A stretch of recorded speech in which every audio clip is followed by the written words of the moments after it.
Bonjour à tous, merci de nous rejoindre cet après-midi pour ce grand entretien consacré à la Tzedaka. Nous avons le plaisir de recevoir deux invités au micro de Radio J. Bonjour Rav Yahya Ibn Chetrit. Bonjour, Merci d'avoir accepté notre invitation. merci à Est-il vous. besoin de vous présenter? Vous êtes l'une des voix les plus écoutées du judaïsme francophone à la tête de l'association Mekor Da'at et vous êtes le parrain de l'association Mazon dont nous recevons également le directeur fondateur. Bonjour Eric Ben Riem. Bonjour Steve. Merci d'être avec nous cet après-midi pour présenter votre nouvelle action, le Challenge Mazon, les 20 et 21 décembre. Aujourd'hui et demain, vous lancez une campagne d'urgence pour venir en aide aux nouvelles familles touchées par la crise du coronavirus. Eric Bendriem, avant de détailler les modalités de ce Challenge Mazon, j'aimerais d'abord qu'on fasse le point sur les nouvelles sollicitations dont vous faites l'objet. Comment la situation a évolué ces derniers mois avec cette pandémie qui a fait basculer la vie de la planète entière? Effectivement, on a commencé au mois de mars, la pandémie, mais depuis réellement chez nous, depuis le mois de novembre, on a vu des nouveaux profils qui arrivaient, c'est-à-dire des nouvelles personnes qu'on n'attendait pas, qui arrivaient, qui demandaient de l'aide, un colis alimentaire. Jusqu'à maintenant, on arrivait à budgéter toute l'année 370 familles sur toute la France, avec le centre de Marseille, avec le centre de Créteil, de Boulogne, de Stein, et la cellule de SDF. Et là, on se retrouve face à quelque chose d'inattendu. La crise, elle a vraiment frappé, surtout beaucoup de nos donateurs, beaucoup de gens qui disposent d'un commerce, les petits commerces de quartier. Donc ça, dès le mois de novembre. On a vu, parce que ça a commencé plus tôt, mais ils avaient tous un peu d'argent de côté, ils ont survécu, ce qu'on appelle survivre. Ils avaient le loyer à payer de leur maison et le loyer de la boutique à payer, sans rentrer d'argent. Donc, ils ont tenu un petit peu avec l'argent. Et là, depuis novembre, il n'y a plus d'argent. Et ils viennent nous voir un peu gênants. C'est un peu humiliant de venir. Quand vous êtes donateur chez Amazon pendant des années et vous venez voir le responsable pour lui demander un colis pour que vos enfants y mangent, tout simplement manger. On ne parle pas d'autre chose. Et malheureusement, on ne peut pas accepter tout le monde parce que c'est énorme les demandes qui arrivent.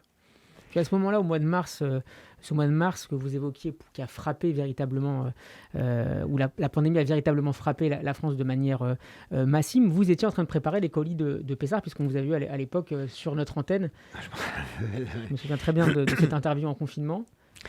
Et oui, on a commencé, là déjà ça commençait à être très dur parce qu'on avait des restrictions sanitaires, on ne pouvait pas sortir, on n'était pas approvisionné. Et Mina Shamaim, comme ça fait 25 ans qu'on gère l'association, et on a réussi à déjà anticiper sans parler de Corona, c'est-à-dire que toujours au mois de janvier, on fait rentrer la marchandise, parce que bien sûr que les veilles de fête, les magasins sont vides, enfin, pour les besoins qu'on a, les quantités. Faut savoir, on ne parle pas de 30 kilos de poulet, on parle de 30 tonnes de poulet, on parle du poisson, on parle de la viande, 40 tonnes de viande. Des tonnes, on a des chambres froides à l'extérieur, donc évidemment qu'on ne peut pas les acheter la veille, et surtout pour avoir des très bons prix, pour pouvoir fournir un maximum de personnes, on est obligé d'acheter à l'étranger, et au mois de janvier. Donc, on va dire Mina Shamaim, vous parlez un peu l'anglais, je crois. Oui. Ouais, d'accord. Légèrement. Donc, Mina Shamaim, on a réussi en janvier à faire entrer toute la marchandise. Et donc, ce qui nous a permis, pendant que tout le monde était appauvri de nourriture, nous, d'avoir des stocks colossaux. Et donc, on a pu, avec des restrictions bien sûr sanitaires, parce qu'on n'avait pas de chauffeur, on n'avait pas le droit de sortir, les gens, il y avait le corona, des gens qui étaient malades, on avait le système des gens qui pouvaient... Tout le monde était en télétravail, mais comment livrer en télétravail? Donc, on a fait appel à la solidarité de la communauté. Tous les bénévoles, vraiment, jusqu'à aujourd'hui, ils sont magnifiques, ils se sont manifestés. Et on a pu livrer des centaines et des centaines de familles supplémentaires. Mais c'était one shot, c'était que pour Pessard. Maintenant, aujourd'hui, les personnes qui viennent nous voir, on ne peut pas leur donner un colis one shot, une fois. Il faut qu'on les prenne en charge le temps qu'ils se remontent. Quel est le profil justement de ces nouveaux demandeurs? Malheureusement, c'est ceux qui habitent souvent dans les quartiers dits favorisés. Saint-Mandé, Neuilly, Boulogne, ces beaux quartiers-là. Et c'est eux qu'on a des problèmes à livrer parce que, voilà, ils ont des belles maisons, ils ont des belles voitures, mais les frigidaires sont vides. Et bien sûr qu'on livre que quand on a fait une enquête sur papier, qu'on a vu que vraiment, ils n'avaient pas d'argent qui rentrait, qu'ils avaient des dettes. Plutôt sociologiquement des artisans, des commerçants. Oui, c'est ce genre de personnes. La situation peut évoluer assez rapidement. Ça peut arriver à n'importe qui. Hein. Des licenciements aussi, des personnes qui touchaient le SMIC, qui se retrouvent... c'est un couple, quand il touche le SMIC et quand il n'a plus rien, c'est pire. C'est-à-dire qu'il a zéro. Les autres personnes, ils ont moins 100. Eux, ils ont zéro. C'est-à-dire qu'il faut vraiment les prendre en charge. Et en fait, on a réussi à identifier l'urgence, là, aujourd'hui, à début décembre. Et avec le RAF, c'est ce qu'on a fait. On a pris en charge vraiment les plus importants, surtout avec des enfants. On a répertorié 133 familles qui n'ont pas de quoi manger. Supplémentaires, je parle, hein, attention. On a toujours nos 370. Les nouveaux demandeurs liés à la crise du Covid. Suite à ça, uniquement. C'est-à-dire que là, vraiment, on a des cas, on parle de quelque chose de concret. Des gens qui ne peuvent pas manger tous les jours. Et qui viennent nous solliciter. Ça peut être vous, ça peut être moi. Enfin, ils ont honte de venir déjà. Ils ont une humilité. Ils ont quand même un... Enfin, je veux dire, c'est gênant quoi, de venir franchir la porte de Amazon pour demander un colis. Donc ils ne peuvent pas s'adresser à leur communauté, parce qu'ils sont connus et tout. Ils préfèrent venir discrètement, soit par téléphone, soit venir dans mon bureau et me dire voilà ce qui se passe. Rav Ben-Chetrit, vous êtes par vos cours de Torah en contact régulier avec de très nombreuses communautés. Est-ce que vous constatez également une paupérisation de nouvelles couches de la population juive, au moins de l'Île-de-France ? Bien sûr. C'est-à-dire que en présentiel, aujourd'hui, les conférences ne sont pas possibles. Mais le retour au niveau du téléphone, au niveau des couples, au niveau des problèmes d'éducation, il y a eu beaucoup aussi de retombées psychologiques. Et quand la parnassa s'en mêle, c'est la Gemara, elle dit « Henry vela la voix », la querelle, elle vient sur la récolte. D'accord ? Ça veut dire que quand il y a moins d'argent, il y a des tensions qui montent dans les couples et tout ça. Et des fois, on voudrait régler un problème de couple, un problème d'éducation, mais en fin de compte, c'est un problème de nourriture. Donc on ne peut pas séparer les deux. Donc et on voit que ça se développe, ça va de plus en plus fort. Et ça peut générer des divorces, des tensions. Sûr. Ah mais c'est sûr, des détresses morales, après des détresses de couple, des détresses, je vous dis, au niveau de l'éducation, parce que les enfants, ils sont moins tenus. Après, il y a aussi des problèmes de tension qui peuvent aller à la violence. À la violence, oui. Mais encore une fois, quand, entre guillemets, il y a la bracha dans la maison, ça calme beaucoup de choses. Ouais, mais quand le mari ne travaille pas, il y a déjà une humiliation personnelle. Après, il y a un problème de la maman qui ne peut pas gérer, qui ne peut pas donner à manger, qui se sent mal à l'aise. Les enfants eux-mêmes qui le vivent très mal parce qu'ils ne comprennent pas pourquoi leurs parents ne se débrouillent pas. Ça fait une espèce de chimie explosive. Et heureusement que Amazon amène un pansement comme ça. Moi, même dans l'expérience des 25 ans, on a eu beaucoup de cas de partenariat. Des gens qui venaient, par exemple, pour des problèmes de couple et que je voyais que c'était lié à un problème d'argent. Alors, je les mettais en contact avec Eric et on a fait du shalom baït par la nourriture. C'est un phénomène bizarre, mais que... C'est le statut de chacun des membres de la famille qui est remis en cause. 100%. Et ça peut aller très loin et très vite. Parce que nous, avant, c'était des cas par rapport à des familles, mais là c'est un peu généralisé. C'est-à-dire qu'il y a tellement de gens touchés, ouais, même quand on parle au niveau du gouvernement, aujourd'hui, on en est encore au bilan genre économique, mais le bilan psychologique, il sera encore plus lourd, encore plus lourd. Maintenant, nous, en tant qu'impliqués dans la communauté, on a un devoir d'avoir cette sensibilité de solidarité. Et comme moi, d'ailleurs, quand je finis un cours, je donne une liste de noms pour les gens malades, et je leur dis aux gens, répondez Amen, parce que je vous souhaite de jamais être sur la liste. Ben, c'est exactement pareil. Aujourd'hui, il y a une sollicitation, et il y a une vraie demande, il y a un vrai besoin, et cette solidarité pour que, si Dieu veut, on ne soit jamais sur la liste. Justement, qu'est-ce que ça implique en tant que rabbin en matière d'accompagnement pour les fidèles, pour des élèves qui ont reconnu des revers de situation, comme l'exprimait tout à l'heure Eric Bendriem? Eh ben, moi, par exemple, j'ai des programmes de soutien psychologique, soutien moral, parce qu'on ne peut jamais séparer les choses. Même une personne qui a atteint d'une grave maladie, il lui faut un programme de respect de soi, de joie. Si c'est une personne qui est en dépression, alors ça aura un problème, ça va retomber sur le... Pour redonner d'une certaine manière du sens au temps. Bien sûr, et puis aussi, parce que, bon, Amazon, il va donner à manger aux personnes. Mais si la personne n'a pas le moral, comment elle va aller rechercher du travail? Et on sait que c'est à moyen terme. On essaie d'accompagner. Donc il faut que les gens, psychologiquement et spirituellement, ils soient forts pour pouvoir retourner dans le combat. Le seul problème aujourd'hui, c'est qu'il n'y a pas de visibilité. C'est-à-dire si avant, Amazon il disait, bon, je vous aide pendant 6 mois, je vous aide pendant 1 an, mais là, personne ne sait. Même le gouvernement ne sait pas. Donc c'est un partenariat entre l'aide psychologique apportée, l'aide spirituelle, et l'aide de nourriture qui est essentielle et qui est le travail d'Amazon. Ces revers de situation impactent forcément, Eric Bendrem, l'action d'Amazon au quotidien. D'abord parce que vous aidez, on l'aura bien compris, de nouvelles familles, mais aussi parce que des personnes qui jusque-là vous aidaient financièrement ne peuvent plus le faire aujourd'hui. Oui, au niveau financier, on a cette petite lacune, parce que automatiquement, c'est l'histoire des vases. Ça baisse d'un côté, et par contre, de l'autre côté, c'est en train de monter à grande vitesse. Et voilà, le fait qu'on ait budgété depuis des années, qu'on sait comment ça arrive, on sait qu'on avait toujours anticipé soit une crise, peu importe, on n'aurait jamais imaginé qu'il y aurait le corona, mais des crises, des hausses comme ça d'urgence, ça on sait le gérer. Et c'est pour ça qu'on est monté à 370 familles. Il faut vous dire, Steve, quand on dit 370 familles, ça veut dire quoi? C'est pas un chiffre. C'est pas un chiffre parce que 370 familles, d'abord, c'est des familles, ce sont des personnes de la communauté juive. C'est minimum 2 adultes et 3 enfants.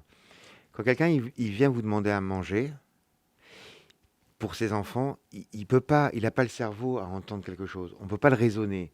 D'abord, on remplit le ventre. D'abord, on remplit les placards. On donne à manger à toute sa famille. Et quand il voit que c'est gratuit, et il y a des très très beaux aliments, vraiment, on a mis des colis, et d'ailleurs, les auditeurs le savent. Les colis, c'est des premières qualités. C'est ce que vous mangez, nous on mange. Eux, ils mangent. Exactement pareil. Des entrecôtes, du poulet.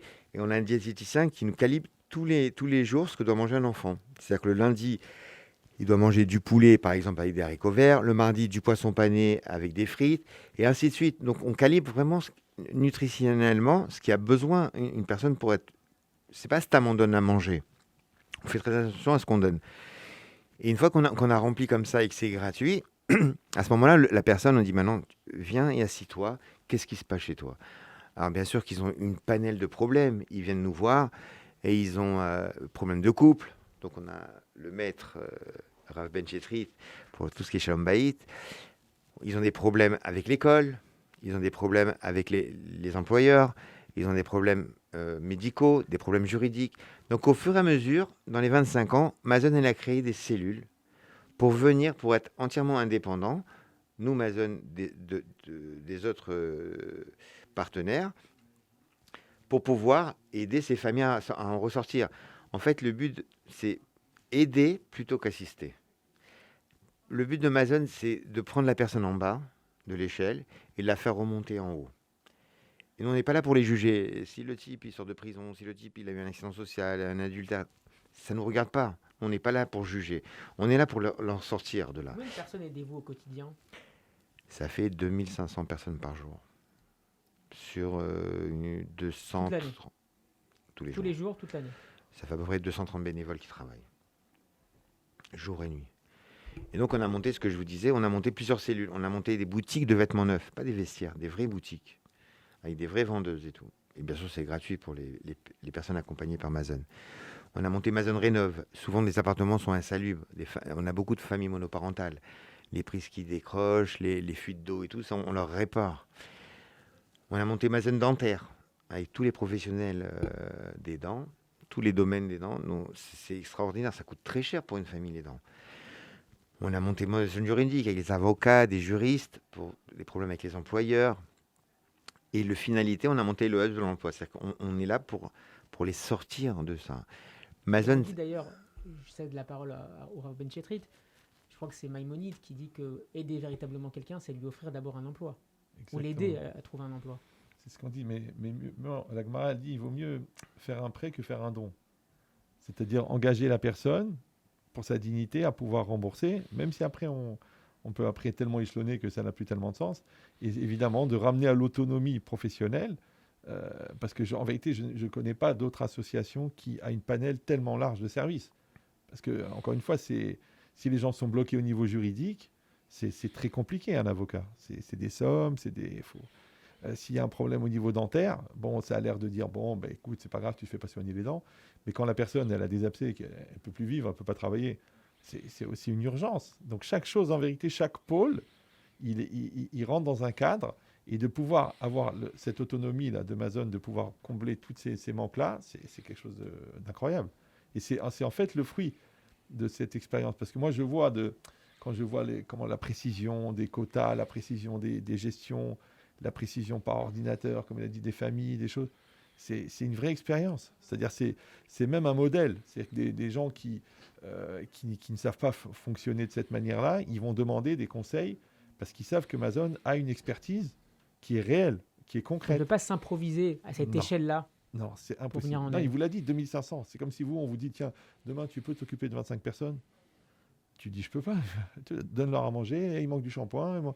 Alors imagine 2500 personnes. Mais ça n'a pas de sens. Tu as 2500 personnes à table et il faut leur donner à manger. D'accord? Et c'est tous les jours. Parce qu'il n'y a pas... Parce que moi, je connais il y a des gens, ils vous font...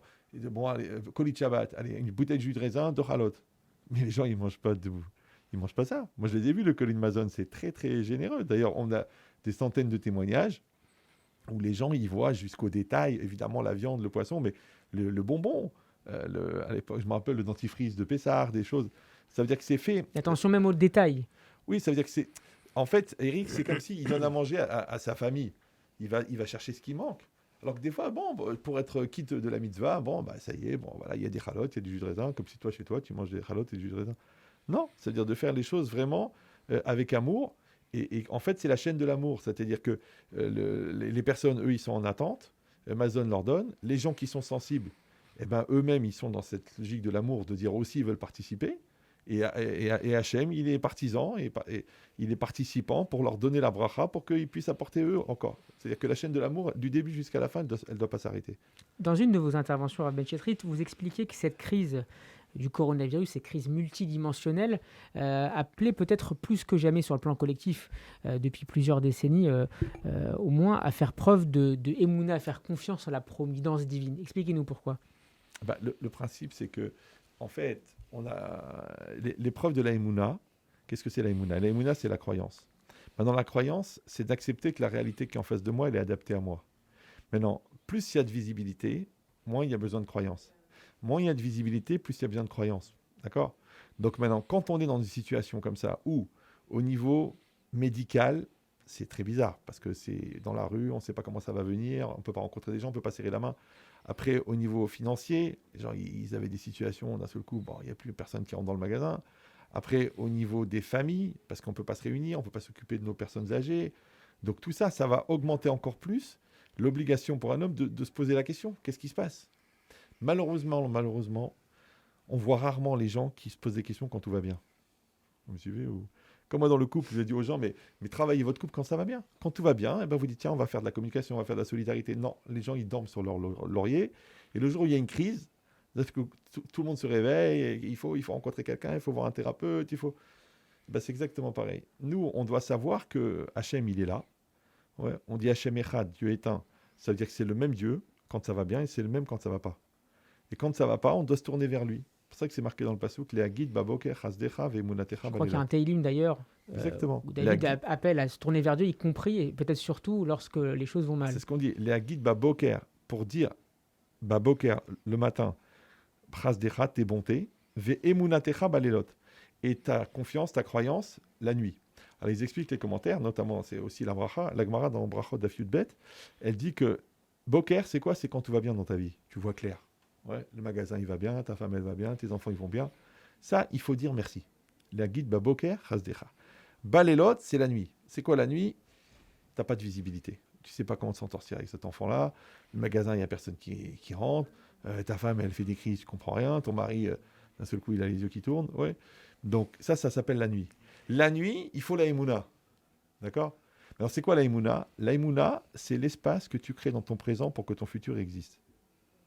C'est-à-dire si aujourd'hui tu ne crois pas à demain, moi ils m'appellent les gens, écoutez, Rabbi Chetri, je dis écoutez, vous y croyez ou vous y croyez pas?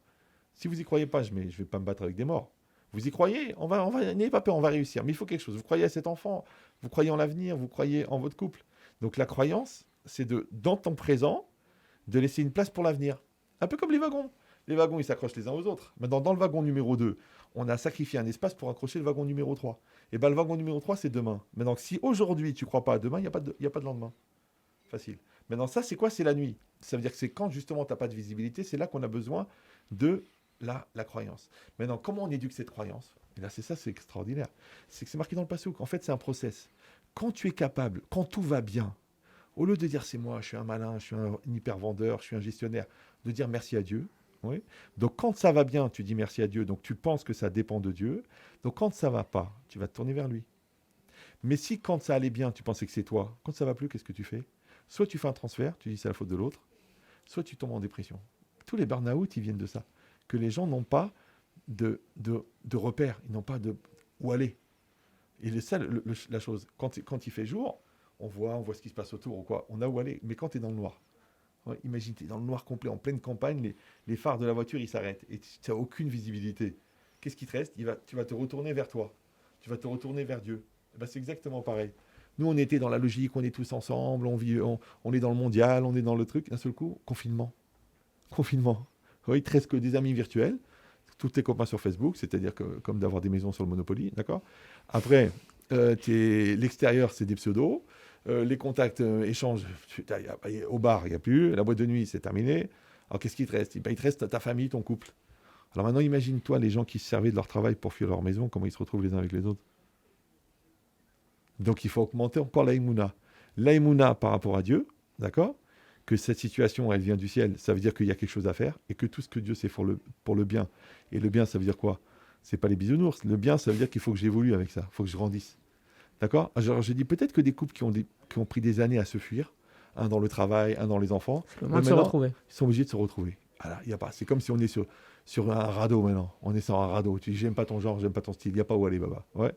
C'est ce que je dis toujours. Moi, un couple, c'est comme une barque. Tu mets un homme et une femme dedans avec deux rames. Et tu les envoies dans la mer. Et quand ils sont vraiment dans la mer, ils vont ramer. Ouais. Mais si on met la barque sur la plage, le gars, il dit, tu sais quoi, je descends, je vais voir une autre barque, une autre personne dans une autre barque sur la plage. Mais là, on est dans la mer. Il faut ramer, baba. Et le fait d'avoir à ramer, ça crée de la solidarité. Par rapport à la situation, par rapport au divin et par rapport à nous. C'est pareil, les gens maintenant, il faut qu'ils s'occupent de leurs enfants. Parce que le truc. Et puis, il n'y a pas d'école. Donc, du coup, ils se sont retrouvés à faire les devoirs. Eux qui sont débarrassés de cette obligation créée par Charlemagne, ben maintenant, d'un seul coup, ils se remettent dedans. Ils se posent, d'accord? Et puis, ils essaient de retrouver la campagne, ils essaient de trouver des espaces. Donc, si on réfléchit, entre guillemets, qu'il y a une telle saturation d'égoïsme et d'individualité, et que maintenant, on est condamné à se débrouiller. Et avec les proches, en plus. Avec les proches, ouais. C'est que tu ne veux pas aller te perdre, il n'y a pas. C'est comme si Hachem, il t'a dit, tu as rendez-vous avec toi-même. Même la synagogue. Ouais, ça nous appelle à réinvestir notre relation avec Dieu, notre manière de prier. Tout. Bien sûr, tu es face à toi-même. Tu dis, moi je prie parce que... Ça fait peur parfois d'être face à soi-même. Mais malheureusement, regardez, réfléchissez bien, de vous à moi. Qu'est-ce par exemple dans la maladie? Ouais, c'est quoi la maladie? La maladie, en fin de compte, c'est de se retrouver face à soi-même. Parce que quand on est tous des copains, j'ai une dette, on partage, j'ai l'angoisse, on fait une fête. Mais quelqu'un qui a une maladie, ne peut pas dire à ses copains, allez, tu prends 10% de mon cancer. Ça n'existe pas. Donc en fait, il y a une solitude dans la maladie. Ok.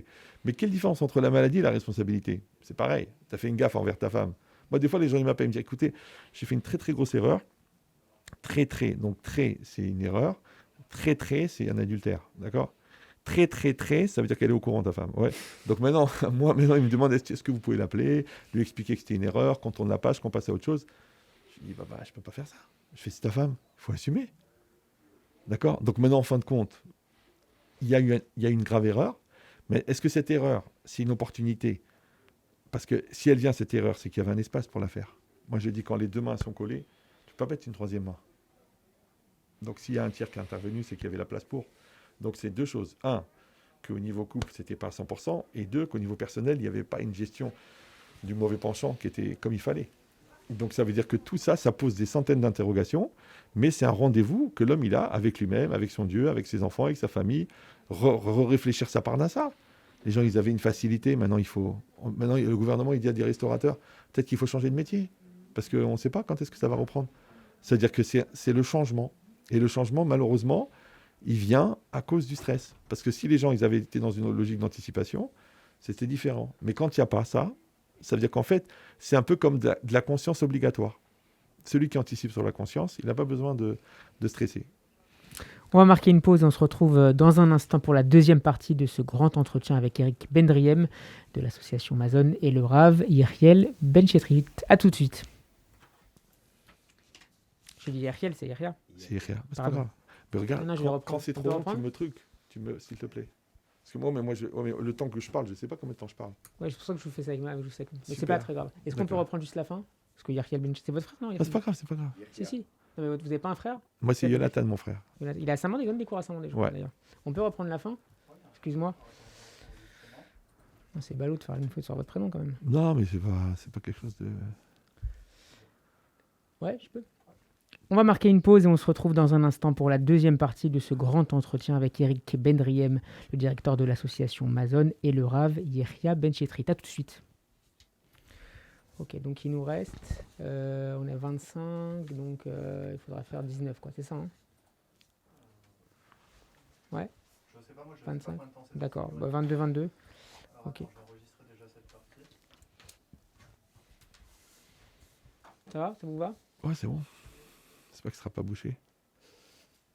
C'est que nous, je suis dans les territoires, moi, 93.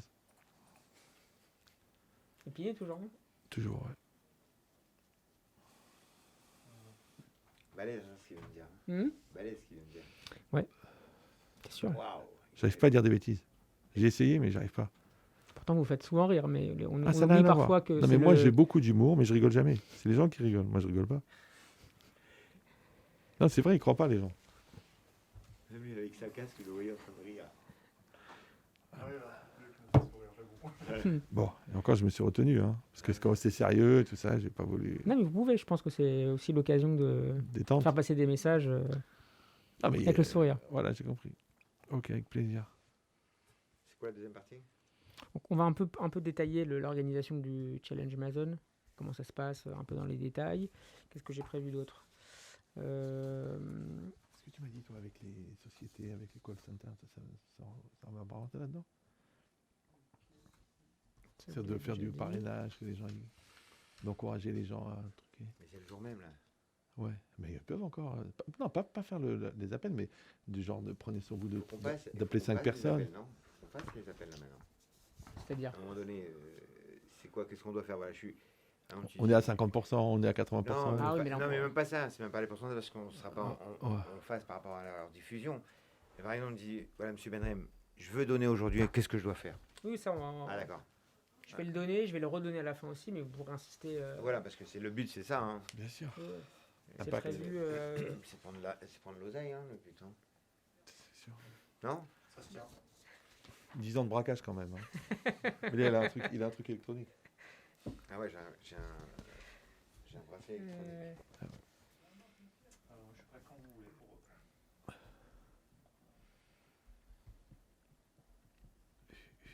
Alors, c'est parti. Alors, juste une seconde, je sais pas où je m'étais arrêté. Tac, tac, tac, ouais.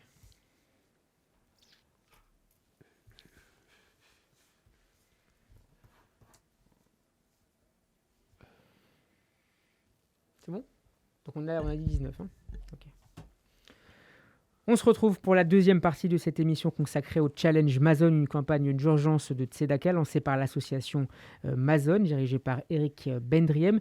Eric Bendriem, l'objectif de cette journée, de ces doubles journées, est de récolter 400 000 euros. Comment peut-on y participer concrètement? Alors, il faut savoir qu'on a la chance d'avoir deux supports. C'est de la chance, d'abord vous, toutes les radios juives, depuis des années qui sommes partenaires de Mazon, voilà, on travaille ensemble. Et c'est un plaisir de vous accompagner sur Merci. cette opération. Merci. Et donc toute la journée, ça a commencé ce matin très tôt, à 7h du matin, et c'est jusqu'à 22h ce soir. Et en simultané, aujourd'hui et demain, on a des équipes, des bénévoles qui viennent téléphoner au local ou qui téléphonent de chez eux pour récupérer, pour prendre en charge en fait ces 133 familles. Parce que là, c'est vrai qu'on a eu un bon démarrage ce matin, on a fait beaucoup de familles, mais c'est pas fini. Il faut qu'on continue ce soir et demain toute la journée. Donc il y a deux possibilités. Soit vous allez sur le site Mazon et vous faites votre don. Donc il faut savoir aussi que vous êtes... on est à la veille du 31 décembre, donc la défiscalisation des 66%, il ne faut pas oublier ça. Donc vous faites votre don, vous avez le CERFA sur place, ou alors vous envoyez un chèque au 34 avenue Charles de Gaulle, à Stein, 93 240, ou alors vous appelez au téléphone, vous ne pouvez pas vous déplacer, vous voulez faire le don au téléphone, et vous appelez au 01 48 21 00 30. 01 48 21 030. C'est le plus simple parce qu'il y a des dames on a ouvert un standard spécial avec plusieurs dizaines de lignes. Donc vous pouvez appeler. C'est vrai que je vous demande de patienter parce qu'il y a beaucoup de gens qui appellent en même temps. Mais soit on vous rappelle, soit vous vous rappelez, excusez-nous. Mais il y a beaucoup de gens qui veulent participer à cette mitzvah. Et en fait, le fait de prendre... Vous allez me dire, Steve, c'est quoi prendre une famille en charge? Stam, comme je vous ai dit tout à l'heure, c'est pas juste donner à manger. C'est véritablement les accompagner. Ben oui, c'est un accompagnement global qu'on fait. Parce que nous, en fait, le colis alimentaire, c'est un moyen de rentrer dans la famille. C'est pas un but en soi. Vous voyez? Donc, quand vous rentrez dans la famille, vous pouvez discuter. En fait, ce qu'ils ont besoin, comme disait le Rav Ben Chetrit, c'est qu'ils ont besoin d'écoute. Ils ont besoin de solutions. Et nous, comme on n'a pas...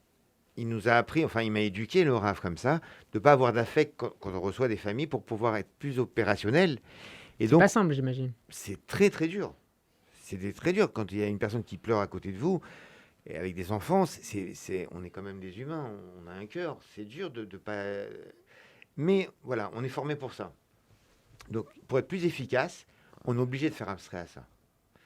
Et c'est vrai qu'on a des responsabilités. Et c'est vrai que les chiffres, ce que disait tout à l'heure, en venant tout à l'heure dans la voiture avec le Rav, c'est qu'ils ont sorti les chiffres là en août. Pour l'échelle nationale, il y a 13% des familles qui sont réinsérées dans la vie active. C'est-à-dire qu'ils récupèrent leur autonomie financière. 13% sur toutes les associations nationales, c'est-à-dire juives et non juives. D'accord? C'est énorme. L'année dernière, on était à 10%, donc ça veut dire que sur 100 familles, il y a 13 qui n'ont plus besoin d'aide. C'est colossal. Et chez Mazon, on a nos chiffres à nous. 48%. Quasiment 1 sur 2. 48%. Pratiquement une famille sur 2 réintègre la vie active. Parce qu'on a le hubs de l'emploi, on leur propose des jobs, on les forme, on a des coachs de vie. Donc tout ça, c'est un accompagnement. Et donc, quand vous prenez une famille en charge, avec tous les soins, les vacances, les colonies scolaires, on a tous des enfants, on sait combien ça coûte les colonies, ça coûte un bras. Donc, on sait. Et nous, on a fait des calculs avec un expert pour savoir combien coûterait une famille lambda de 2 adultes et 3 enfants. Avec tous ces services-là, avec les soins dentaires, avec voilà, tout ce qu'on vient de citer. Les cadeaux pour les fêtes, pour Hanouka, les jeux, les anniversaires, on leur envoie des cadeaux à chaque enfant. Ils ont un cadeau pour leur anniversaire, ils ont des gâteaux pour leur anniversaire. Donc tout ce package, c'est estimé à 8 300 € l'année. D'accord? Nous, comme tous ce sont des partenaires et qui sont bénévoles et qui offrent leurs prestations, comme les avocats, comme les dentistes, ça nous revient que 3 000 €. 3 000 € pour sauver une famille pendant 1 an. Comme il disait, quand vous avez 25 personnes à table, c'est déjà compliqué. Mais prendre 1 an en charge cette responsabilité de les nourrir, de les éduquer, de les soigner, de les vêtir, pour 3 000 €. Et là, même on a la chance avec... 3 000 € hors déduction fiscale. C'est ça revient à que 1 000 €. C'est-à-dire que pour 1 000 €, ça vous revient 1 000 €, vous prenez en charge une famille. Alors, il y a peut-être des auditeurs qui vont nous faire une belle surprise, qui vont prendre 1, 5, 10 ou 20 familles en charge, comme ça arrivait l'année dernière.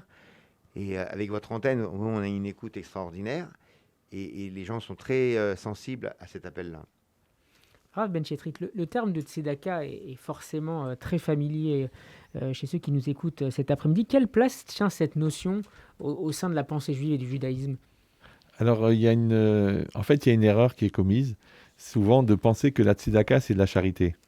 Alors qu'en vérité, tzedaka, ça vient de tzedek. Tzedek, c'est justice. Justice, ça veut dire qu'en fait, il y a une espèce d'injustice nécessaire, d'accord, qu'il faut régler, d'accord. Parce que la Gemara, elle dit, « L'irda levion mekereva haaretz » il ne manquera jamais de pauvres sur la terre, d'accord. La Gemara, elle raconte qu'il y avait un non-juif qui parlait à Rabbi Akiba et qui lui a dit, « Mais dis-moi, si Dieu, il aime tellement les pauvres, pourquoi il ne les fait pas riches ?» Alors, il a répondu, donc pourquoi les pauvres ont besoin des riches? Il a répondu, c'est pour sauver les riches de l'enfer. Maintenant, l'enfer, c'est le monde du gaspillage, c'est le monde de la destruction, c'est le monde de la négativité. Quand quelqu'un ne donne plus de sens à sa richesse, eh ben, il tombe en enfer. Donc les riches ont besoin des pauvres. C'est ça. Donc les riches ont besoin des pauvres et les pauvres ont besoin des riches. Moi, toujours, je donne cet exemple. C'est comme 2 personnes qui ont un terrain mitoyen. D'accord? Donc, et moi, je suis dans mon terrain et j'ai un trou dans mon terrain. Et l'autre, dans son terrain, il a une bosse. Et puis, on se regarde les deux. Donc, moi, j'ai de la terre en trop et toi, tu as de la terre en moins.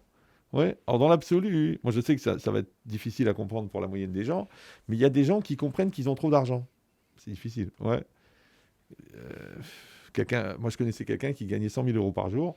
Au bout d'un moment, ça devient compliqué de dépenser. Qu'est-ce que tu vas faire? Tu vas changer la moquette tous les jours, tu mets des toilettes en or.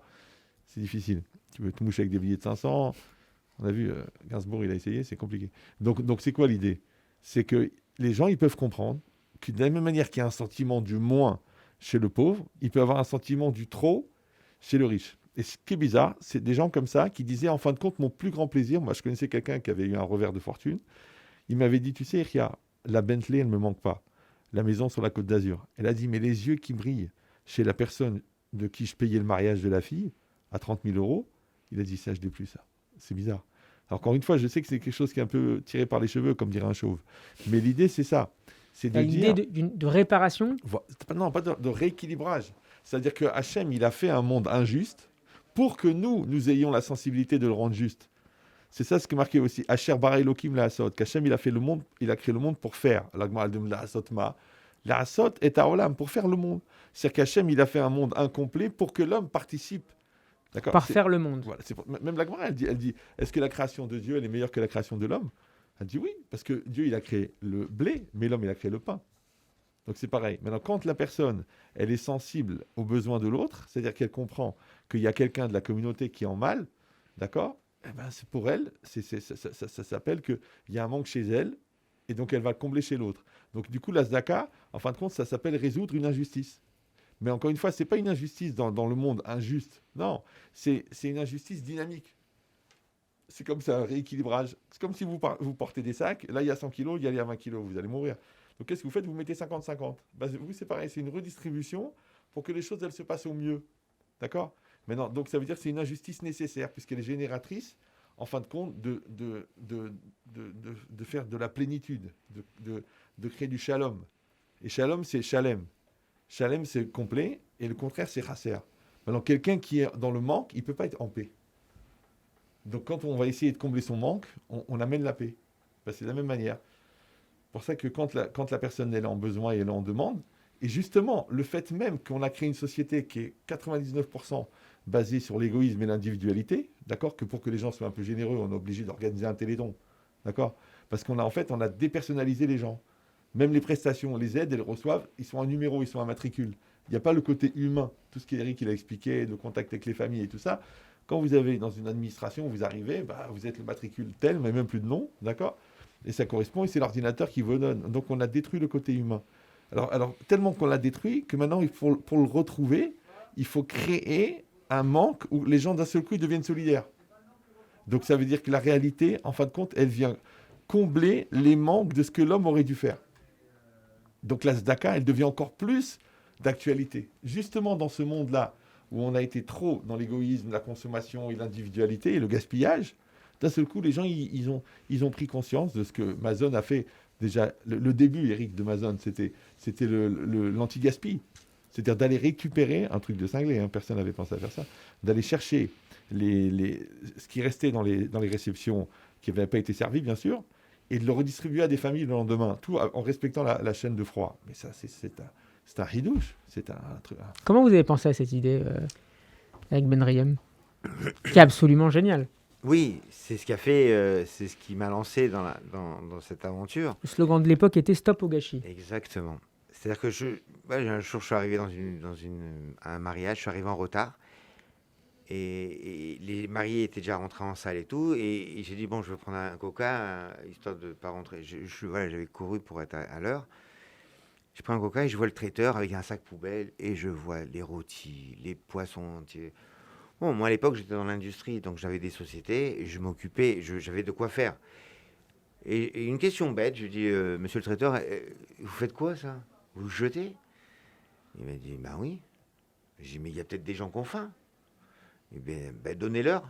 J'ai dit, comment ça, je vais leur donner? Je ne suis pas équipé, je ne connais pas les gens, je ne connais pas. Ça se trouve, ça va tourner dans ma voiture. Et voilà, je vous prends au défi, je vous mets un défi. Venez le dimanche prochain, équipez-vous avec des tupperwares, venez tout chercher. Et j'ai été le premier dimanche, costard et tout, je sortais de trucs. Et j'ai rempli des voitures, dans la voiture, tous les tupperwares des voisines, j'avais pris de ma femme et tout. Je me suis retrouvé avec une tonne. Mais attention, on ne parle pas des repas à Stam, hein. je veux pas dire les noms, c'est des très bons amis aujourd'hui, mais c'est les plus gros traiteurs de Paris, hein. C'est des repas à 200, 250 euros la tête. C'est-à-dire qu'on avait du foie gras. Et quand je me suis retrouvé avec cette tonne de nourriture-là, j'ai dit, mais qu'est-ce que je vais en faire? Et je me suis aperçu qu'autour de chez moi, dans ma région, il y avait des gens, moi, je ne les voyais pas bien habillés. Je ne faisais pas attention trop parce que j'ai dit, ça ne vous intéresse pas. J'ai un petit repas tout frais là pour ce soir. Ah ouais, c'est bon. J'ai tout, ça vous intéresse pas. Et de fil en aiguille, comme ça, les repas, ils sont partis dans la journée, hein. Mais Donc vous avez passé votre journée à distribuer ces surplus qui allaient finir à la poubelle. c'était un kiff pour moi. Je ne pensais pas qu'il y avait des gens. Au début, je croyais que c'était juste une cerise sur le gâteau. Je me dis, tiens, ça va leur faire un plus. Je ne pouvais pas imaginer, il y a 25 ans, qu'un juif ne mange pas. Comme plein aujourd'hui, je les comprends parce que moi, j'étais comme eux. À l'époque, quand j'ai travaillé dans la société, je ne pouvais pas imaginer que dans notre communauté, il y a des juifs qui ne mangent pas. Ça, on est tellement solidaires. On entend des appels à droite, à gauche, mais des gens qui viennent frapper à votre porte. Ici, à Paris, je parle. On n'est pas dans le Berry, on est à Paris. Qui vous dit j'ai faim avec des gosses, ça n'existe pas. Pour moi, c'est impossible, incompréhensible. Et donc, je me suis aperçu qu'il y avait une, deux, trois, plusieurs familles. J'ai dit, tu sais quoi, on va prendre une année sabbatique. Il y en a qui font le tour du monde. Moi, je vais faire le tour. J'avais une société de formation. Je me suis fait former dans tout ce qui est bactéries, tout ce qui est sanitaire. Et j'ai ouvert ma zone. Donc, j'ai demandé à Rav Ben Jetrit.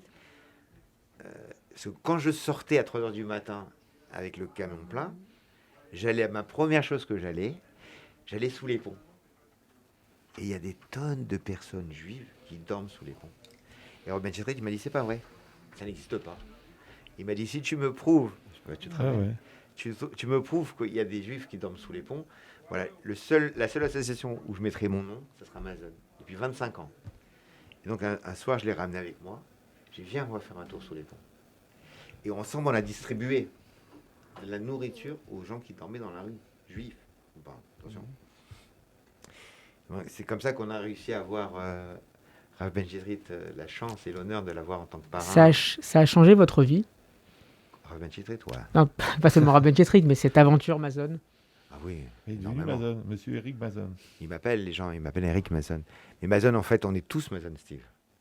On est tous concernés. Moi, j'ai eu cette chance, cette opportunité de tout baser d'un côté pour rentrer dans l'associative, mais on peut tous faire traverser une personne âgée, on peut tous faire les courses à la voisine, on est tous Mazon. Mazon, c'est pas que de la nourriture. Mazon, c'est vrai que ça veut dire nourriture. Le mot Mazon veut dire nourriture.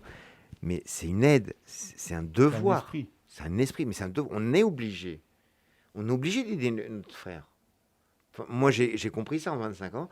C'est que le monde juif ne peut pas tenir, comme il vient de dire à l'instant Rav Ben Jetrit, s'il n'y a pas ce chesed. Comment on fait? Un type, il a un accident de la vie, il travaille avec vous, du jour au lendemain, il est à la rue. Comment on fait? On ne peut pas le laisser tomber. Et ça, c'est des milliers de cas tous les jours qu'on reçoit. Rav Ben Jetrit, que suscite chez vous ce spectacle de l'opulence qu'on voit parfois, dont on est parfois les acteurs aussi, il faut être honnête, notamment lors des mariages, des festivités de manière générale qui sont très joyeuses, et on voit bien ce qui s'y passe à chaque fois, ce que vient de décrire parfaitement Eric Bindrem, mais qui est à l'origine de Mazon. En fait, la logique, elle est que, bizarrement, le gaspillage fait perdre la bénédiction. Et le contraire, le souci de ne pas gaspiller amène la bénédiction. Par exemple, on dit que quand Yaakov il s'est battu avec l'ange de Esav toute la nuit, en fait, il s'était isolé. Pourquoi faire? Alors, la Gemara elle dit parce qu'il avait été chercher Pachim Ketanim, des petites fioles qu'il avait oubliées dans l'ancien campement. Alors, la Gemara dit quoi? Yaakov Avinu, il était riche, il a été chercher des petites fioles. Il dit l'idée, c'est non, parce que comme il était honnête et aucune somme ne pouvait être gaspillée. Maintenant, la logique de ça, qu'en vérité, il faut que la chose elle soit optimisée. Moi, j'ai connu des gens qui ont fait des mariages, très très beaux mariages de 400 personnes, mais ils ont dit au traiteur, attention, 400 personnes, tu fais 400 personnes, tu offres Amazon. C'est-à-dire qu'ils ont fait 400 repas en plus. Et là, quelque part, pour moi, je dis que tu veux de l'opulence, tu as le droit. Tu as la bracha, tu es milliardaire, ouais. Mais il faut qu'on voit que c'est partagé. C'est pas égoïste, d'accord? Donc, quand on est dans cette logique-là de solidarité, il n'y a pas de malaise. Mais l'inverse, quand c'est le gaspillage, d'accord? Quand c'est jeté, quand il y avait des récupérations de stock, même par rapport au magasin, par rapport ça veut dire on ne se rend pas compte de la masse de ce qui est jeté. D'accord. Mais la Gemara, elle dit ça. Elle dit que le fait de jeter, ça amène la pauvreté. Moi, j'ai un ami à moi qui avait monté à Yerushalayim une mafia, une boulangerie industrielle. Et vous savez, la boulangerie, tous les soirs, il faut jeter. Et bien, comme il n'arrivait pas à gérer, après, il a tout perdu. Il a fait un dépôt de bilan. Tout le monde lui a dit, les grands rabbins lui ont dit, c'est parce que tu jetais. Tu aurais dû, en amont, calculer que le soir, trouve les 200 familles à qui tu vas donner ce pain-là. Mais le fait de le jeter tous les soirs, toute ta bénédiction, elle est partie avec. Ben, c'est exactement pareil. Mazon, en fin de compte, il va être une source de bénédiction, puisque en aidant les gens à gérer ce surplus-là, et en aidant les gens à justifier leur richesse. C'est-à-dire que si moi, j'ai de quoi... Vous savez, une fois, j'ai connu un monsieur qui était un très, très gros donateur. Très gros à l'époque. C'est-à-dire que le gars, quand les gens venaient dans son magasin, il leur donnait des sacs d'argent. Pas un chèque, un sac d'argent liquide. Bon, c'était un grossiste. Bon. Et j'étais choqué. Je lui ai dit, mais où t'as appris à faire de la tzedaka comme ça?